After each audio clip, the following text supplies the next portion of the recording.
Minasan konnichiwa, c'est Synthèse pour HU in Japan et aujourd'hui je vous retrouve pour que enfin vous puissiez prononcer du japonais convenablement parce que c'est vraiment très simple pour des Français de prononcer 99,9% du japonais.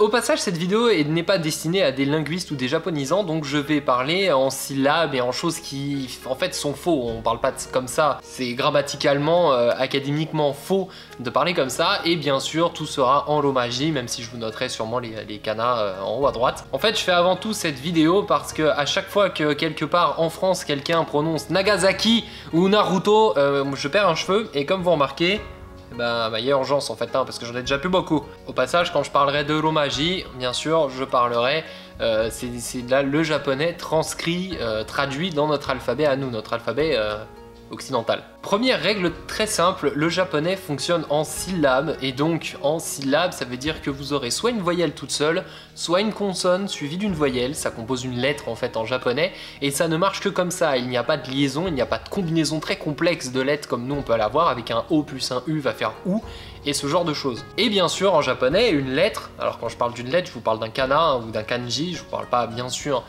d'une lettre au sens où nous on l'entendrait, ne fonctionnera toujours que toute seule, elle va jamais, elle fera toujours le même son dans tous les cas. Revenons du coup à mon exemple de début de vidéo, Nagasaki, comme son nom l'indique, se prononce Nagasaki, parce que ça s'écrit ça, et que c'est la lettre ça, donc ça fait ça, même quand c'est entre deux voyelles et que les Français ont envie de dire un the, et ça, non, Nagasaki.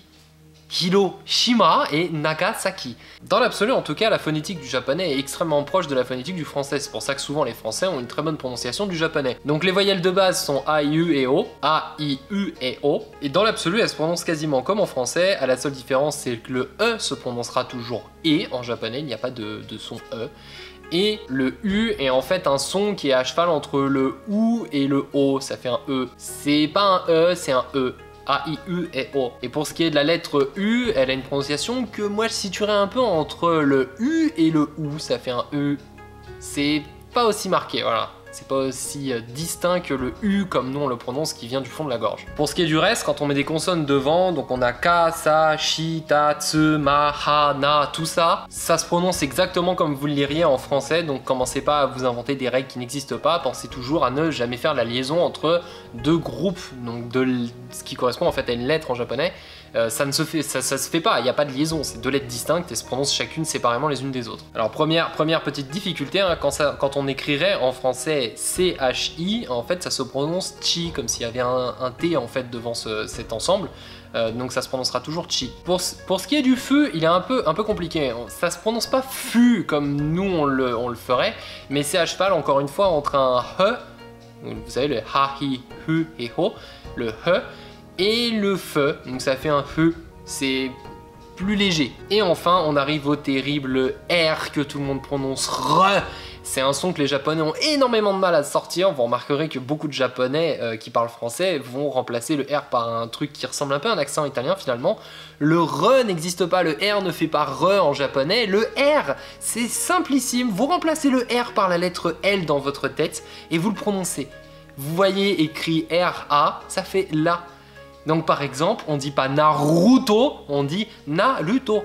C'est simplissime. Et là déjà, vous venez d'éviter avec les sons sa, shisu, seso et la, lilu, lelo, 95% de ce qui moi me tue littéralement quand je vois des gens qui regardent des animés, surtout ceux qui regardent des animés depuis 3 ou 4 ans et qui n'ont toujours pas capté que le R tel qu'on l'écrivait se prononçait tout simplement comme un L en français. Enfin, il y a la dernière lettre N qui du coup, quand c'est lu par des Français, souvent on va faire la liaison et ça devient des on par exemple, s'il y a un O devant ou ce genre de choses.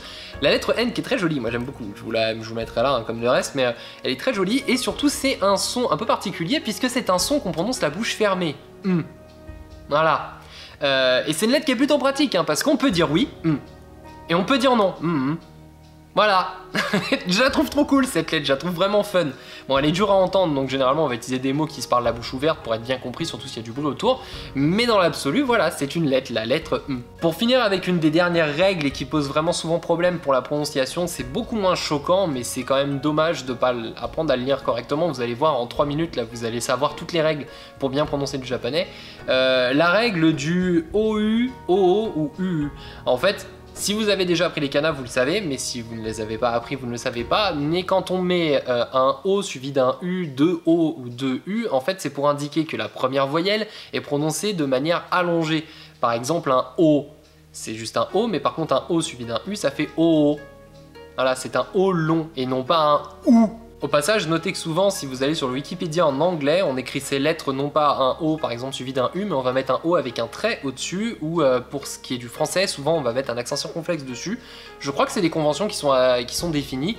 Tout simplement, c'est pour indiquer que c'est une voyelle longue, et ça marche avec d'autres voyelles, mais il y a des cas où généralement on va pas mettre un trait dessus. Je crois qu'un E n'aura pas spécialement une barre, on mettra de E. Bonne question, je vous laisserai regarder puis je vous laisse les commentaires pour confirmer ce que je pense. Voilà, du coup grâce à cette courte vidéo, vous savez maintenant parfaitement prononcer, enfin parfaitement, il y a certaines subtilités, il y a certains sons qui sont durs à sortir. Vous remarquerez que quand je parle japonais, j'ai tendance à parler du nez, c'est un exercice qui est un peu difficile.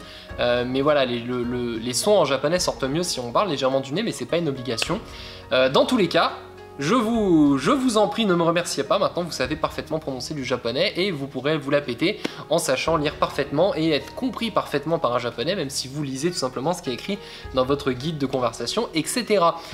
Dans tous les cas, n'oubliez pas de surtout faites tourner cette vidéo autour de vous sur les réseaux sociaux pour que l'on combatte enfin ce phénomène du Nagasaki et du Naruto, parce que je vous promets que tous les japonisants n'en peuvent plus d'entendre ça, c'est insupportable, ça nous fait saigner les oreilles, s'il vous plaît, c'est pas compliqué, apprenez-le. Et bien sûr, laissez un pouce bleu parce que je sais que vous avez apprécié cette vidéo, n'oubliez pas bien sûr de vous abonner à la chaîne pour ne pas rater les prochaines vidéos, et moi je vous dis à la prochaine, Johnny!